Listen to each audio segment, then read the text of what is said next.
welcome to ZOZO Sleepy Stories. We're thrilled to have you here for another cozy tale to spark your imagination. If you enjoy our stories, don't forget to hit that like button, subscribe to our channel, and share this video with your friends and family. Your support helps us keep the bedtime magic alive. Now, grab your blanket, get comfy, and let's dive into tonight's story.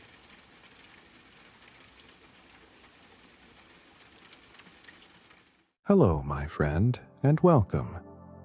Welcome to this quiet space, a sanctuary built of words, where the noise and hurry of your day can finally fade into a gentle murmur.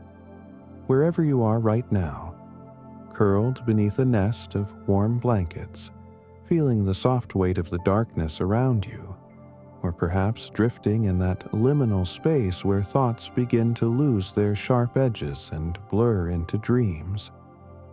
Know that you are in precisely the right place. There is nothing you need to do, nothing to solve, nowhere else to be. Your only task is to listen, to breathe, and to allow the story to carry you. Tonight, we are not just closing our eyes to the world we know. We are journeying through time itself, traveling to a forgotten chapter in the Earth's long and deep memory. Our destination is a time more than 300 million years in the past, an age so ancient it makes the reign of the dinosaurs seem like a recent affair. This was the Carboniferous period, a name that might sound academic and dry, but which holds within it a world more lush, more strange, and more perilous than almost any other. It was a world born of a single, profound difference. The very air was an alien substance. Imagine taking a breath, not of the crisp, familiar 21% oxygen we know today, but of an atmosphere saturated with nearly 35%. That one simple change, invisible to the eye, was a kind of planetary alchemy. It was a potion that supercharged life, that warped the very rules of biology, and gave rise to a land that crawled with monsters.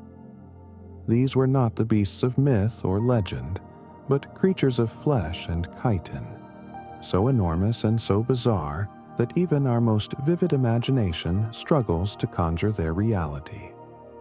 Spiders wove webs strong enough to ensnare small animals. Scorpions, the size of house cats, prowled the damp forest floor. And in the humid skies, dragonflies soared with wingspans as wide as a seagull's. These were not mere insects. They were the apex predators of their time, some of the deadliest hunters our planet has ever known. And here lies the great paradox of this lost age, the beautiful, terrifying truth that we will explore together tonight. As nightmarish as the land became, the waters, the oceans, the swamps, the rivers, offered a strange kind of sanctuary. For one unique moment in the 4.5 billion year story of our world, your chances of survival were far greater if you slipped beneath the surface of a murky swamp than if you dared to walk upon the solid ground. So, let us begin our journey. Before we step into this ancient world, take a moment. If these quiet explorations of science and sleep bring you comfort, perhaps offer a gentle like to this story.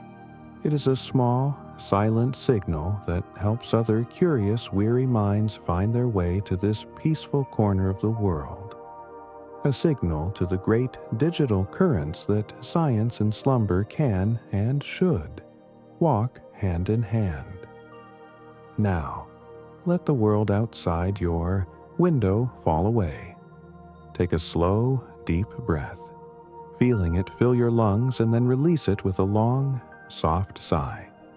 Let your shoulders, which may have carried the weight of the day, finally soften and release.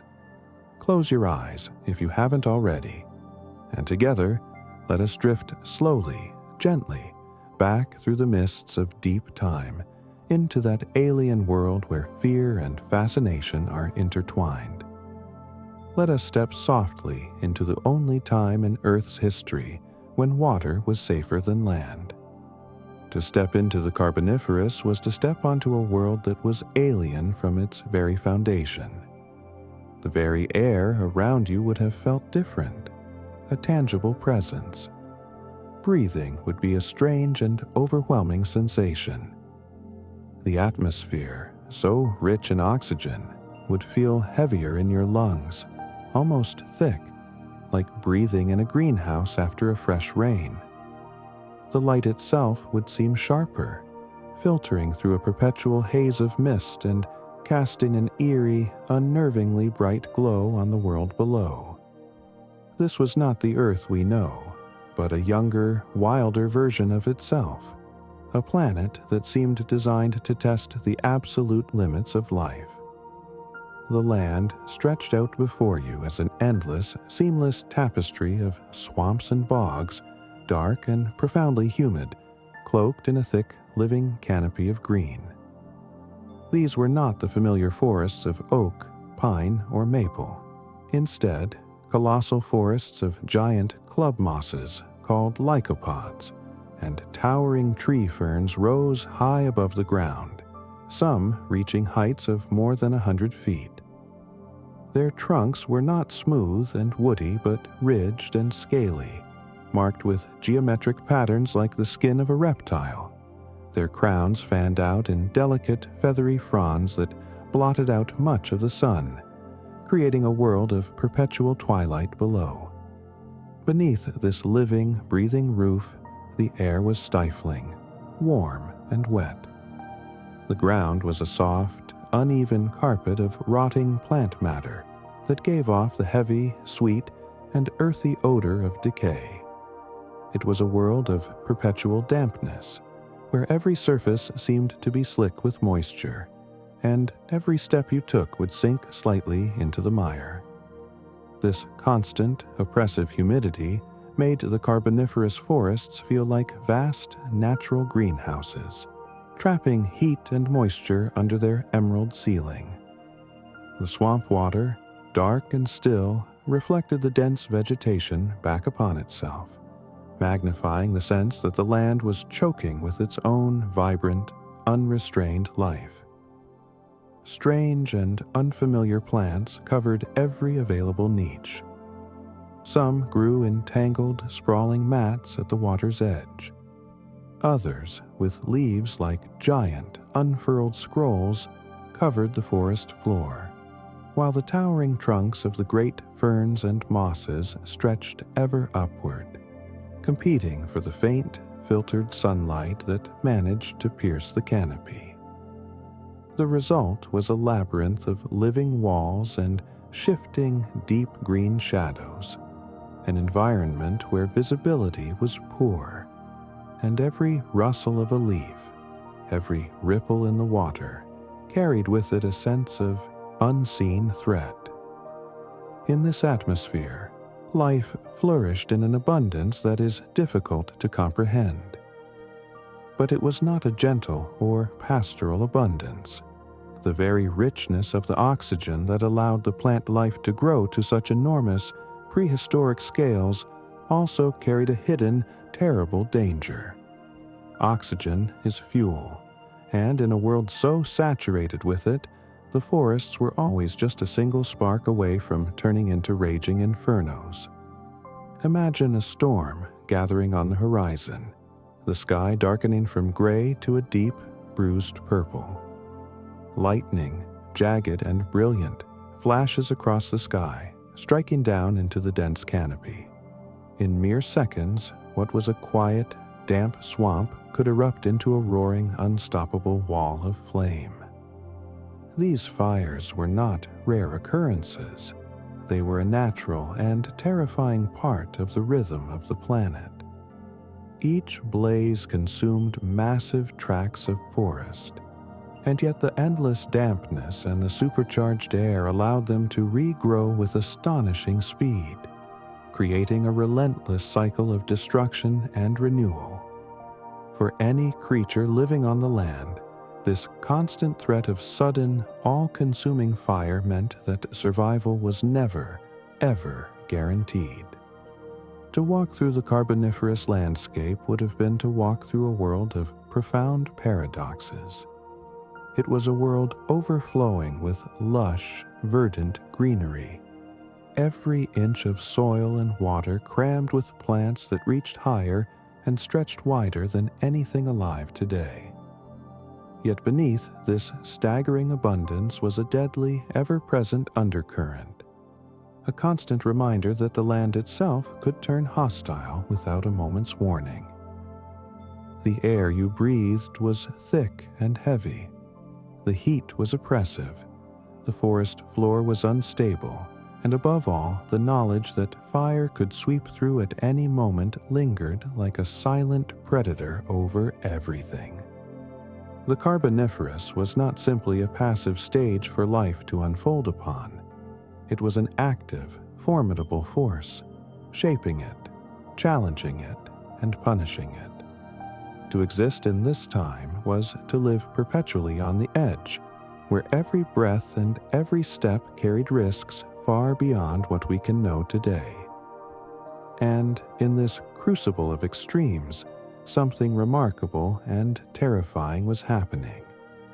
The oxygen-rich air, the swampy labyrinths, and the endless cycle of fire were setting the stage for creatures unlike anything the world had ever seen before, or will ever see again. The strangeness of the Carboniferous world was not confined to its swamps and its colossal alien forests. What truly set this period apart was the invisible, silent force that filled the lungs of every creature: the air itself. It carried nearly half again as much oxygen as air we breathe today, and that one simple chemical change transformed life in ways that are almost impossible for our modern minds to fully grasp. The air itself was a potion, an elixir of gigantism. The air was breeding monsters. When we look at the insects of our own time, most are small, fragile things that live in the margins of our world. Ants march in disciplined lines along the soil.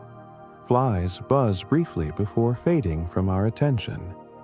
Dragonflies, ethereal and beautiful, skim quietly across the surfaces of ponds. But in the Carboniferous period, their ancestors were nothing like these modest creatures we know now. They grew to sizes that feel more at home in science fiction than in natural history. This was not an accident of evolution. It was the direct and dramatic consequence of how oxygen shapes biology. Unlike mammals, birds, or reptiles, insects do not breathe through lungs. Instead, they rely on a network of tiny, intricate tubes in their bodies called tracheae, which allow oxygen to diffuse directly from the atmosphere into their tissues. In today's atmosphere, this system is highly efficient, but only for small creatures. The length of the tubes limits how large an insect can become. If they get too big, oxygen simply can't reach the innermost parts of their body. But in the Carboniferous air, thick and saturated with oxygen, this limitation was shattered. The tracheal tubes could deliver far more of their life-giving fuel, reaching deeper into the insect's body and feeding tissues that would suffocate and die in our modern world. The result was nothing short of astonishing. Arthropods, the family of creatures that includes insects, spiders, and centipedes, that would be no longer than your thumb today, could reach lengths measured in feet. Wings could stretch wider than a man's shoulders. The very forest floor seemed to shake beneath the armored weight of creatures that, by all modern logic, should never have existed at such a scale. It was as though the earth itself was on a kind of growth steroid, driving life to bizarre extremes that pushed against the very boundaries of what was physically possible. Every insect and arthropod seemed to be a living experiment, testing just how far the abundance of oxygen could take them. Spiders spun webs of silk so strong they could capture not just other insects, but small vertebrates. Millipedes, the length of a small car, slithered through the undergrowth, their countless legs scraping over the damp soil in a sound that would echo like a dry, rasping warning. Dragonflies evolved into swooping, masterful hunters with wingspans wider than a seagull, their flight steady and powerful, fueled by an atmosphere that gave them almost endless stamina. For the other animals living in these forests, the first amphibians tentatively making their way onto land. There was no escaping the presence of these giants. They were not hidden away in dark corners or tucked away under leaves. They were everywhere, crawling, buzzing, swooping, and hunting. Imagine the sky darkening for a moment as one of these oversized dragonflies passed overhead, its wings beating with the sound of tearing paper. Imagine the forest floor shifting as a centipede longer than your own body slid through the rotting plants, each of its movements deliberate, each step carried with a weight and presence that no insect today could possibly match. This was not a land of minor nuisances. It was a land of relentless predators. Perhaps the most frightening part of this transformation is how quickly it appears to have occurred in geological time.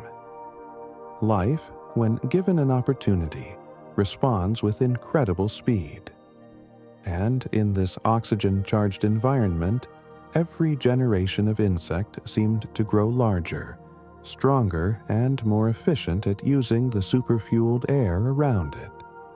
Evolution pushed them to seize this new abundance, and what resulted was a planet filled with life forms that no longer looked like minor details of the ecosystem, but instead like its dominant, terrifying rulers. It is difficult to overstate how unnerving this must have been for the first vertebrates that dared to set foot on land. They were not stepping into gentle, empty landscapes or competing with small, harmless creatures. They were stepping into a world where the very atmosphere had turned the most common of animals, insects, into monsters. The forests, already dark, claustrophobic, and humid, were alive with creatures that seemed too large, too alien, and far too powerful for a fragile, soft-skinned amphibian body to endure. The atmosphere had created not just a new ecosystem, but an arena of survival that was tilted dramatically in favor of the arthropods. And so, the Carboniferous was defined by a haunting paradox. The air that should have been a gift, abundant and rich with life-giving oxygen, instead became a weapon. It magnified the creatures that breathed it into terrors beyond our belief. That single, invisible factor set the stage for some of the most horrifying land crawlers and skylords ever to exist. Creatures that challenged the very idea of what an insect could be. The air of the Carboniferous had turned insects into flying giants and buzzing aerial predators, but the true primal nightmares were the ones that crawled upon the ground. Beneath the thick, dripping canopy of the swamp forests, in the deep and perpetual shadows of towering ferns and scaly club mosses, the forest floor was alive with creatures that seem utterly impossible when measured against the insects and arthropods we know today. These were land crawlers that simply should not exist. And yet, for millions of years, they ruled the undergrowth with an armored, many-legged authority. The largest and most awe-inspiring of them all was Arthropleura, a centipede-like creature that could stretch longer than a fully grown human. Fossilized tracks left in ancient mud that has since turned to stone tell us that some individuals reached staggering lengths of more than 8 feet, with bodies as wide as a dining room table. Imagine walking through that silent, humid forest and hearing a dry, scraping sound approaching through the leaf litter. It would be the sound of hundreds of armored legs moving in eerie unison across the damp, soft ground, each step pressing into the soil and leaving behind an impression that would last for millennia. Arthropleura was not just large, it was armored like a living tank. Its segmented body was covered in thick, overlapping plates that would have glistened in the dim, filtered light, giving it a sheen that might have looked almost metallic. To our modern sensibilities, even the sight of a small, common centipede can trigger a feeling of deep unease. Their endless, writhing legs and coordinated serpentine movements seem unnatural to the human eye, touching upon some deep, instinctual aversion. Now, magnify that unease 100-fold. Arthropleura was the living embodiment of that primal fear, a quiet, crawling reminder that evolution does not design creatures to comfort us, but to dominate their environment.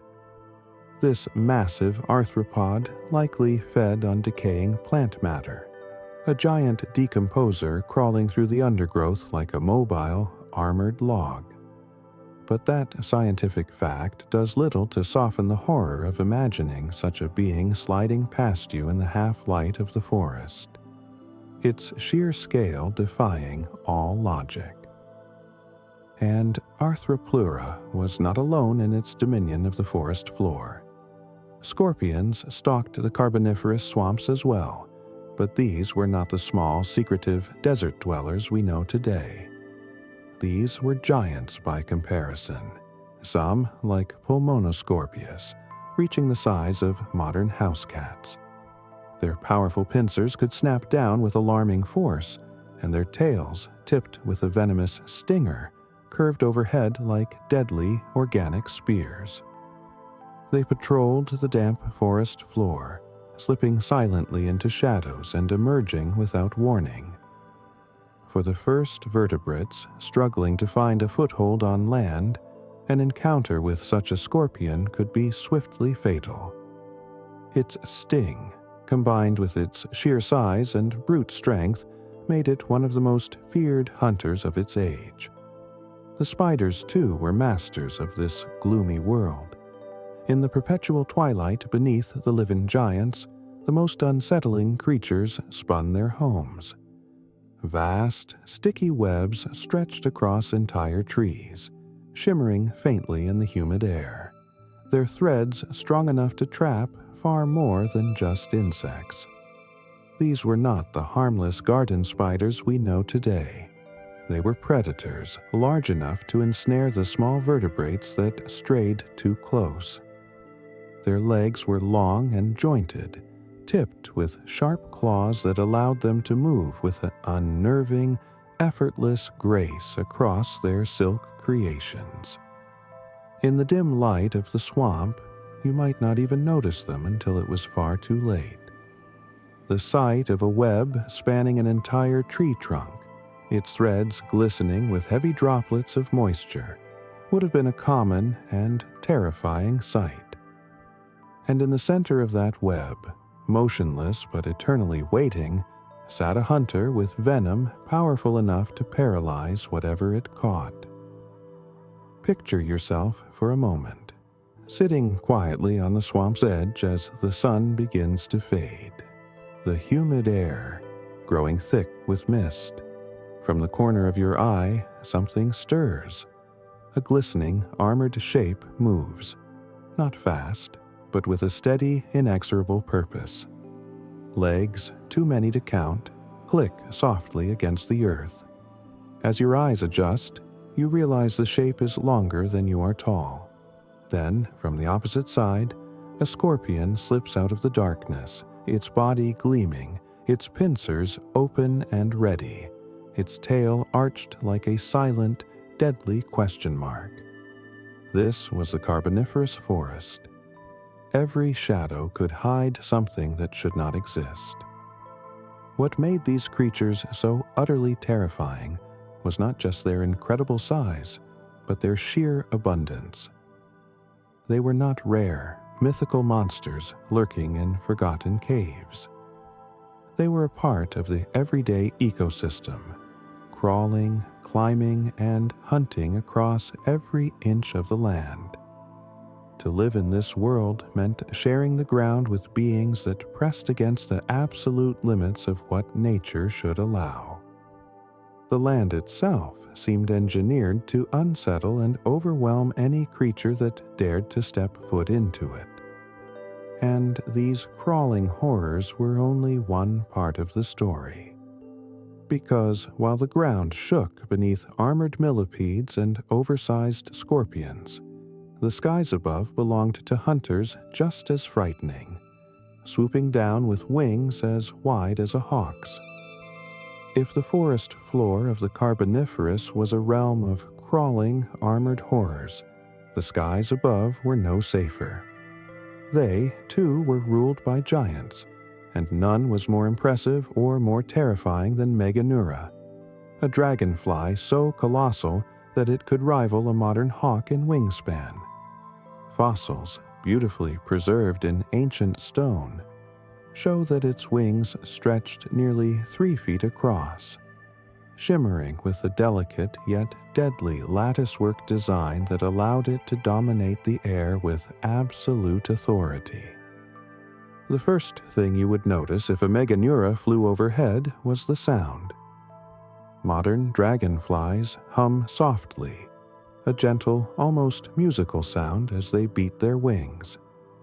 But a creature of this immense size would not have been subtle.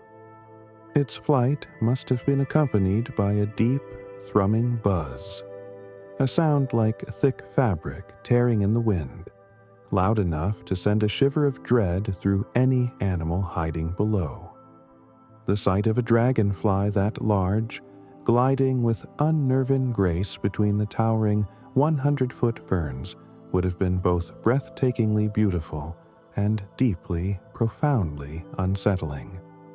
But Meganeura was not just a giant. It was a hunter of extraordinary and lethal skill. Its massive, compound eyes, each made up of thousands of individual lenses, gave it almost panoramic vision. It could track the faintest, most subtle movement of prey below, whether that prey was another large insect or one of the smaller pioneering amphibians daring to leave the relative safety of the water. Once it locked onto a target, it attacked with a speed and precision that a modern fighter jet would envy. Its spiny, powerful legs would form a basket-like cage in mid-air, snapping, shut around its victim with brutal efficiency. In an instant, the prey was trapped, held fast, and carried effortlessly as the dragonfly returned to a high perch to feed. For the small creatures of the Carboniferous world, there was no real safety in flight. To rise above the swamp was to risk being spotted by the all-seeing eyes of Meganeura. Even the quick, hopeful flutter of wings in the dim, filtered light was enough to draw its attention. And once it began its deadly dive, few escapes were possible. Imagine the sudden, fleeting shadow sweeping across your path, followed by the glint of translucent, iridescent wings, and the rush of displaced air as the predator struck. Survival in this world depended not only on hiding effectively, but on avoiding movement altogether. The sheer dominance of Meganeura was made possible by the same unique atmospheric conditions that had allowed creatures like Arthropleura and the giant scorpions to thrive. The thick, oxygen-rich air gave these oversized dragonflies the boundless energy needed to maintain a powerful, sustained flight that would be utterly impossible in today's thinner atmosphere. With each powerful beat of their vast wings, they could maneuver with astonishing swiftness, hovering perfectly in place or darting forward with startling, explosive bursts of speed.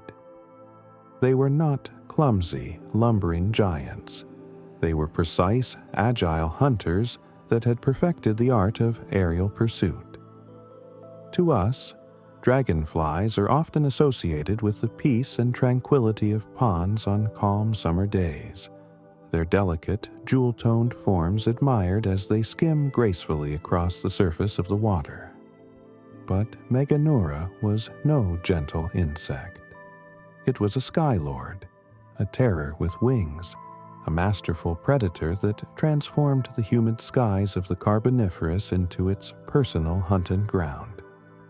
Every flicker of motion in the high canopy or above the dark, still swamps carried the risk of being noticed by those enormous, multifaceted eyes. And once noticed, there was very little hope of escape. And yet, as dreadful as the skies could be, they were still not the worst part of the Carboniferous.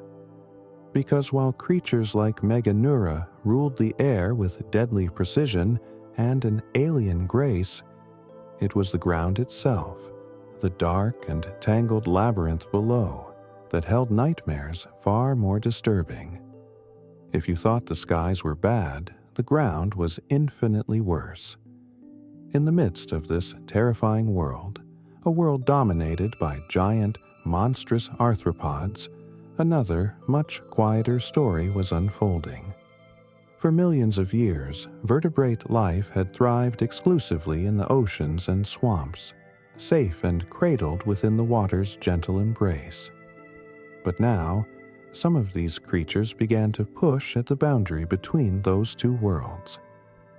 These were the earliest amphibians, the very first vertebrates to dare to crawl onto the land. Their bodies were a beautiful, clumsy compromise, halfway between fish and reptile, with sturdy, paddle-like limbs instead of fins, and primitive lungs that could draw in the thick, oxygen-rich air. But their skin, soft and permeable, still demanded constant moisture, forever tying them to the water they sought to leave behind. They were pioneers in every sense of the word, but they were also incredibly, exquisitely vulnerable. The gamble they were taking was simple but brutal. In the water, food was becoming more limited. Competition from large, predatory fish was fierce, and safety was always fragile. On land, however, there was opportunity. The swamps were thick with plants and crawling with smaller life, and the ground offered a vast, unclaimed territory that no vertebrate had yet managed to conquer. But to reach it meant leaving behind the relative safety of the water and stepping directly into a waking nightmare. Every inch of the ground was already crowded with creatures that had been evolving for millions of years to dominate that very space. Imagine one of these early amphibians, a creature like Ichthyostega, pulling itself slowly from the murky shallows. Its body, slick and heavy, drags forward on stumpy, powerful legs that were still learning the awkward, unfamiliar art of walking. Each step is clumsy and noisy, sending vibrations through the soft soil that could alert any nearby predator. For a brief moment, it lifts its head into the humid air, tasting this strange new world with senses that were still finely attuned to the water. Above, the dense canopy blocks most of the light, casting the ground in deep, shifting shadows. All around, unseen things stir and skitter. Every step was a life or death decision. A wrong movement could send it stumbling directly into the path of a giant, waiting scorpion. A pause too long on the forest floor might give away its position to a spider patiently waiting in its web. Even the simple, necessary act of breathing was fraught with danger. Amphibians needed to keep their skin moist to survive, yet the air, while humid, was also drying, constantly threatening to sap away the precious water they carried with them from their swampy homes. They were explorers, yes, but they were explorers who lived in a state of constant, heightened fear. And yet, despite all the dangers, they continued. The lure of the land was too powerful to ignore. There were insects and smaller arthropods to feed on, dense plants that offered a degree of shelter and an entire new environment that could be exploited by the bold and the lucky. In those rare, fleeting moments of stillness when the forest quieted and no predator was near, an amphibian might stumble upon a patch of damp, cool soil, a cluster of small, unsuspecting prey, or a pocket of safety beneath a fallen, rotting trunk. These small, fleeting advantages were what kept them moving forward, generation after generation. What makes their story so poignant and haunting is that these creatures were never the dominant life forms of their time. They were fragile newcomers, soft-bodied and slow, compared to the armored, agile, and terrifying arthropods that surrounded them. They were pioneers, but they were also, more often than not, prey. Each journey from the water to the land was a roll of the dice, a desperate, courageous attempt to carve out a space for survival in a world that seemed actively hostile to their very existence. Their gamble, however, would not stop. More and more amphibians emerged from the swamps, each successive generation adapting slightly better, each one testing the absolute limits of what was possible. Slowly, over countless painstaking years, their descendants would begin to claim a foothold on this alien land. But in these early days, the gamble remained brutal and largely unforgiving.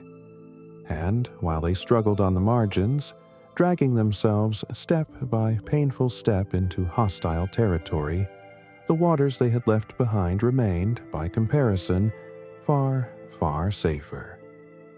In the depths of the swamps and rivers, the monsters of the land could not reach them. The oceans, for all their own hidden dangers, became the only true sanctuary in a world where the land itself had become a nightmare. For the earliest amphibians, each tentative step onto land was a gamble against almost certain death. But if they turned back, if they gave up on the treacherous shore and slipped back beneath the surface of the water, the world they entered was very different. In the murky, quiet waters of the Carboniferous, life still held its dangers, of course. Yet, compared to the crawling, buzzing, and swooping horrors of the land, it felt almost like a peaceful refuge. The water became the only sanctuary. One of the most important reasons for this was that the gigantism that plagued the land had its limits underwater. The same oxygen-rich atmosphere that allowed dragonflies to swell to the size of hawks and centipedes to stretch longer than a person did not have the same dramatic effect beneath the surface. Water is dense, and for animals that rely on breathing through gills or primitive lungs, there was a natural, physical ceiling to how large they could become in that environment. The oceans, rivers, and swamps were filled with a variety of fish, early sharks, and strange, armored creatures. But none of them reached the same overwhelming, logic-defying scale of the arthropods on land. That crucial difference in scale mattered immensely for survival. A small amphibian or a fish hiding in the shallows of a swamp had a chance to slip away from a predator. it could dart behind a thick frond of algae, or bury itself in the soft, forgiving mud at the bottom. On land, a single misstep might send it straight into the snapping claws of a scorpion the size of a cat, or the venomous fangs of a spider lurking in its tree-sized web. In the water, danger was present, but it was not all-consuming. Predators hunted, yes, but their size and abilities were bound by the physics of their environment. No dragonfly the size of a hawk swooped through the water. No millipede longer than a man coiled and uncoiled through the silent shallows. Compared to the unrelenting terror of the forest, the rivers and swamps seemed almost merciful. The waters of the Carboniferous were home to a range of creatures that would feel both familiar and alien to us today. Early, primitive sharks patrolled the deeper channels, their bodies already lean and efficient even at this early stage in their evolution. Smaller fish with heavy, bony plates glittered in schools, feeding on plankton or tiny crustaceans. Primitive lungfish lurked in the muddy bottoms, able to gulp air from the surface when needed, a clever survival trick that mirrored the very struggles of their amphibian cousins on the land. There were dangers here, to be sure, but they were dangers an amphibian could understand, and sometimes even escape. In the water, the rules of movement were also entirely different. Amphibians were clumsy and awkward on land, dragging themselves forward with ungainly, heavy limbs. But in the water, their bodies rediscovered a kind of innate grace. Their powerful tails could swish and propel them forward. Their limbs could paddle, and the dense liquid supported their weight in a way the air never could. They could slip silently into the shadows of reeds, or vanish into the murky, tea-colored depths in an instant. The water offered not just safety from the land predators, but a return to fluidity and freedom, a reminder of the environment their ancestors had so completely mastered. It is easy to imagine one of these fragile, pioneering creatures resting just below the surface, its nostrils barely breaking the waterline as it quietly fills its lungs.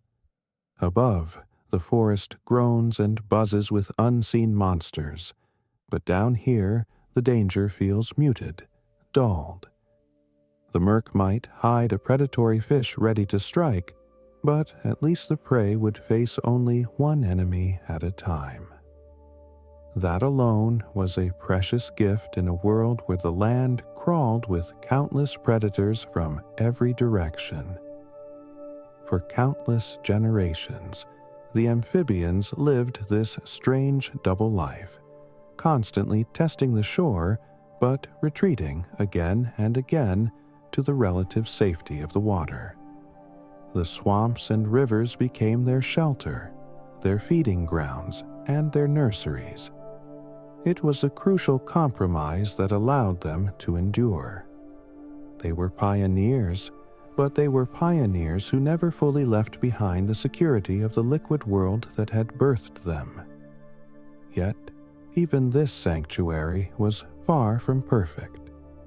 The same atmosphere that had filled the world with an excess of oxygen also carried another hidden global threat, one that turned the very planet into a tinderbox.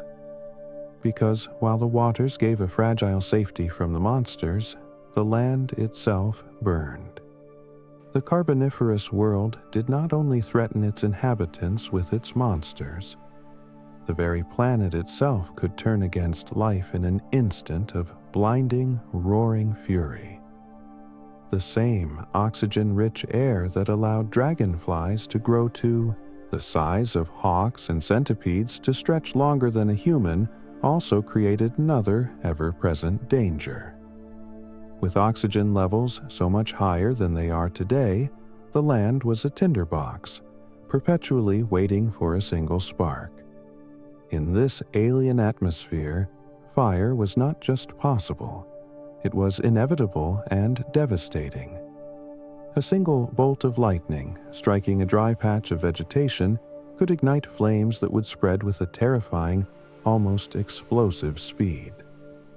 The dense swamps and the towering forests of ferns and club mosses, packed tightly together and stretching for thousands of miles, became the perfect fuel for infernos that raged across the land on a planetary scale. Where modern fires might leap from tree to tree, Carboniferous fires could consume entire ecosystems in a single fiery breath. The air itself fed them, allowing them to burn hotter, longer, and faster than any wildfires we are used to today. Imagine the oppressive stillness of a humid swamp, broken suddenly by the rumble of a distant storm. Thunder rolls through the sky, lightning forks down in a brilliant, jagged spear, and in a heartbeat, the forest ignites. Flames roar upward, carried and supercharged by the oxygen-rich air, climbing through the 100-foot canopy with explosive, unstoppable force. The heat would be unbearable, the smoke thick and suffocating. Even the rivers and lakes would offer little relief, for burning debris would rain down across the water, hissing and steaming as it struck the surface. Creatures of every size would scatter in a desperate, panicked flight. But in such a world, there was often little escape. For countless animals, the only hope for survival meant diving deep into the water and waiting for the hellish flames to pass overhead. These fires were not rare, isolated events.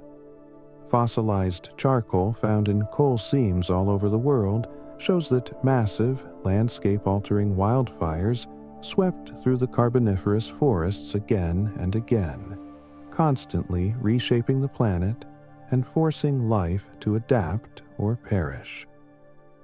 Plants evolved thick, fire-resistant bark to endure the passing flames.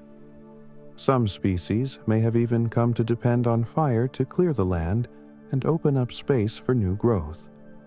Yet, for the animals of this time, fire was just another relentless, terrifying danger layered on top of the myriad threats they already faced. The sheer scale of these fires is difficult for us to fully comprehend. In today's world, oxygen makes up about 21% of the atmosphere, and even then, wildfires can devastate vast regions. In the Carboniferous, with oxygen levels hovering closer to 35%, a single spark could ignite materials that today would hardly burn at all. Even damp, rotting wood and moist vegetation, normally resistant to flame, could catch fire and feed the blaze. The very forests that seemed so lush and full of vibrant life were also perpetually waiting to erupt into roaring walls of flame. To live during this time was to exist, under the constant, nagging threat that everything around you could ignite at any moment. The ground might tremble with the steps of giant millipedes. The skies might hum with the wings of Meganura. The shadows might crawl with giant spiders and scorpions. But even when none of those predators were near, safety was never guaranteed. A storm on the horizon could spell doom for every living thing in its path. Even the Earth itself seemed hostile, as if the planet had conspired with its own atmosphere to make survival a daily, harrowing test of endurance. And while fire reshaped the land in violent, dramatic bursts, the intimate terror of daily life came not only from sudden planetary catastrophe, but from the endless, suffocating chorus of predators that surrounded every creature that dared to live on the forest floor. For millions of years, the Carboniferous world seemed unstoppable. Its towering alien forests stretched across entire continents. Its insects swelled to impossible, monstrous sizes, and the first amphibians and reptiles carved out their fragile places among the giants. Yet, even the strongest and most stable ages of our planet eventually fall. The very forces that had conspired to create this strange, supercharged world began to unravel it. The collapse started quietly, with subtle shifts in climate and atmosphere, but it would grow into a cascade of disasters that would reshape all life on Earth. The great engine of this world, the atmosphere that had once been so rich with oxygen, began to change. For much of the Carboniferous, oxygen levels had hovered near an astonishing 35%, fueling the colossal fires and feeding the growth of monstrous arthropods. But the Earth is never still. The delicate balance of gases in our atmosphere depends on the rise and fall of ecosystems, and the endless, carbon-hungry swamps of this period had set the stage for their own undoing. As countless generations of plant matter piled up, died, and were buried in deep, oxygen-poor layers, eventually forming the vast coal seams that give the age its name, global carbon dioxide levels began to shift. Climate patterns, once stable, started to alter, and the world entered a period of cooling and drying. The lush, humid forests that had covered the land began to wither. The great swamps dried out, and what had once been endless, unbroken stretches of vibrant green turned into fragmented patches of dying vegetation. As these great forests collapsed, the oxygen they had so prodigiously pumped into the atmosphere declined with them. What had been a world of vibrant, superfueled abundance was suddenly being stripped of its very foundation. The creatures that depended so completely on those forests were left without food or shelter. But for the giants of the Carboniferous, this was a death sentence. Arthropods like Arthropleura and Meganeura had thrived in the oxygen-rich air. Their massive bodies relied on it.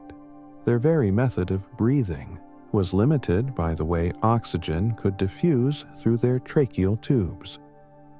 When global oxygen levels began their slow but inexorable fall, their large bodies could no longer function.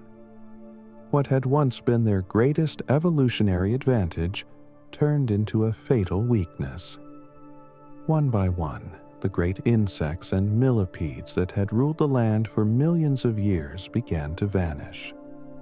The collapse of the forests was not only a matter of food and oxygen, it shattered the entire intricate web of life. The amphibians, once the brave pioneers of the land, struggled as their essential swampy homes dried out. Many species could not adapt quickly enough to the new, drier conditions, and they too began to disappear. Fire, which had once been frequent but survivable in the damp landscape, became even more devastating in a drier world. Lightning strikes that once lit up oxygen-rich forests now tore through weakened, parched ecosystems, reducing whole landscapes to ash. The earth, which had once seemed so fertile and alien, now turned hostile in a different, starker way, stripping life back rather than fueling its bizarre excesses. The reptiles, however, carried within them the very adaptations that gave them a fighting chance. With their tougher, scaly skins that prevented water loss and their revolutionary amniotic eggs that did not rely on water to incubate, they could endure the harsh conditions that were destroying the amphibians. As the giant insects shrank and their long dominance faded, the reptiles slowly but surely began to fill the ecological vacuum. Their survival was not guaranteed, but their resilience gave them a clear path forward while so many other life forms collapsed around them. The end of the Carboniferous was not a single cataclysmic event. It was a long, drawn-out process, a slow, painful breaking of the old world. Step by step, the strange, oxygen-rich paradise unraveled. The monsters that had once seemed eternal grew smaller, weaker, and then disappeared from the fossil record altogether. Life was being fundamentally reshaped, and the future was preparing a new cast of rulers to take the stage. Yet, this was not the end of Earth's turbulence. What followed would be even more dramatic, a global shift that would forever end the age of giant arthropods and open the way for new forms of life to rise from the ashes. The Carboniferous collapse was only the first tremor. The real earthquake was still to come. Even though the Carboniferous world has been gone for hundreds of millions of years, its shadow still lingers, not just in the coal seams buried deep within the earth, but inside us. You can feel it in the subconscious, primal way your skin crawls when you see a spider skitter across the floor, or in the sudden, involuntary jolt of unease when a large beetle buzzes too close to your ear. These reactions are more than simple, learned annoyances.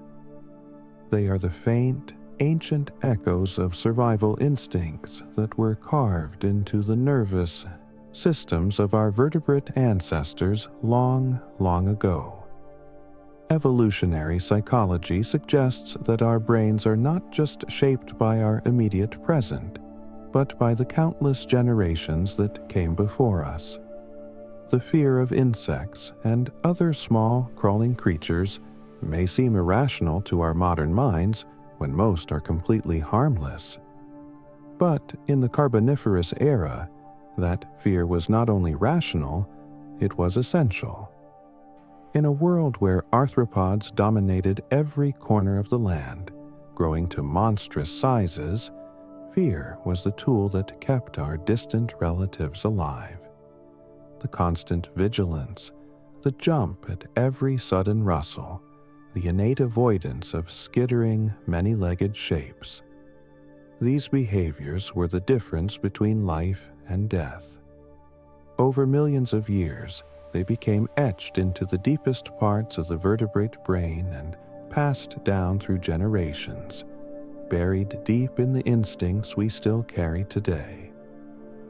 Consider the common human reaction to spiders. The fear, for many, often feels automatic, visceral, as if it rises up from a place older than thought, before the conscious mind has a chance to reason that the spider is small and harmless. This is because our brains are finely tuned to notice the rapid, unpredictable, and distinctly non-mammalian movements of creatures with many legs. Even today, with spiders no larger than a coin, our ancient instincts tell us to stay back, to be wary. Imagine how much stronger, how much more necessary, that reaction would have been when spiders were large enough to weave webs across entire trees and ambush small vertebrates. The dread we feel now is a diluted, phantom remnant of the all-consuming terror that once ruled our ancestors' lives. The same is true of buzzing insects. Modern dragonflies are elegant, fragile creatures, yet even their sound can startle us. During the Carboniferous, the beating wings of a meganura, a dragonfly the size of a hawk, would have been a deafening, mechanical thrum. That low, powerful hum was not just background noise, it was the definitive warning of a predator closing in. To flinch at a sudden buzz today is to reenact, in miniature, the life-saving reaction that once meant the difference between survival and becoming prey. This deep-seated fear is not just about physical danger, it is also about a profound sense of otherness. Arthropods are unlike us in almost every fundamental way. Their jointed legs move with an alien clockwork precision. Their bodies are encased in hard, unfeeling armor. Their eyes are multifaceted, reflecting the world in 1,000 fractured images. Their mouths are complex structures built for piercing, crushing, or tearing. Evolutionary psychology tells us that humans are naturally more comfortable with creatures that resemble us, even slightly, because our brains can more easily predict their behavior. With arthropods, the rules are entirely different. Their movements are unfamiliar, their forms are unsettling, and that very unpredictability triggers a deep, instinctual discomfort. In the Carboniferous, when these creatures were immense, powerful, and ever-present, that discomfort was magnified into pure, unadulterated terror. The persistence of these instincts today reveals just how deeply and lastingly the Carboniferous age has marked the story of life on Earth. We may not consciously remember it, but the legacy of that age lives on in the very architecture of our brains. The shiver at the sight of a centipede, the revulsion at the twitch of an antenna, the deep, unshakable unease of being surrounded by the sound of buzzing. All of these are faint whispers from a time when fear was the only reasonable response to a world overrun by arthropods. And so, our journey through the deep past comes to a gentle close. We leave behind the humid twilight forests, the sound of giant wings, and the slow, inexorable march of armored crawlers. We return from a world that now exists only in stone and in the faint, instinctual echoes within our own minds. The story of the Carboniferous is a haunting one. It's a tale of a world supercharged, of life pushed to its most bizarre and terrifying extremes by an atmosphere thick with fuel. It was the only time in our planet's long history when the roles of hunter and hunted, of sanctuary and danger, were so strangely inverted. For a time, the land was a nightmare, and the water was a refuge. The smallest of creatures became the greatest of monsters. But like all things, this age did not last forever. Nature is a restless force, always shifting, always rewriting the rules of life. The great forests collapsed, the atmosphere changed, and the giants that once skittered, crawled, and swooped through the swamps vanished from the earth, leaving behind only their much smaller, more modest descendants. Yet, even in their absence, their memory lingers. Every shiver we feel when we hear the buzz of wings too close to our ear. Every instinctive recoil when a centipede darts across the ground.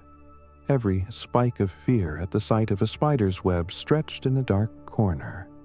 All of it is a faint echo of a time when insects were not mere nuisances, but the undisputed rulers of the world.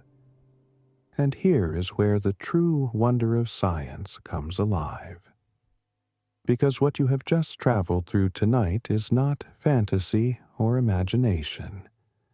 It is a story written in the rocks, preserved in the fossilized wings of dragonflies larger than your outstretched arm, in the petrified tracks of centipedes that slithered longer than your own height, and in the charred remains of ancient forests that once burned as the very atmosphere fueled endless planetary fires. The Earth holds the scars of this forgotten age, and in studying them, we glimpse the profound truth of how fragile and how fierce life can be when the delicate balance of the world tips too far. The cycle of rise and fall, of dominance and extinction, is the great repeating rhythm of our planet. The end of the Carboniferous giants was not an ending, but a clearing of the stage. It made way for the rise of the reptiles, and eventually for the magnificent and awe-inspiring age of the dinosaurs. And their story too would one day come to a crashing, fiery end.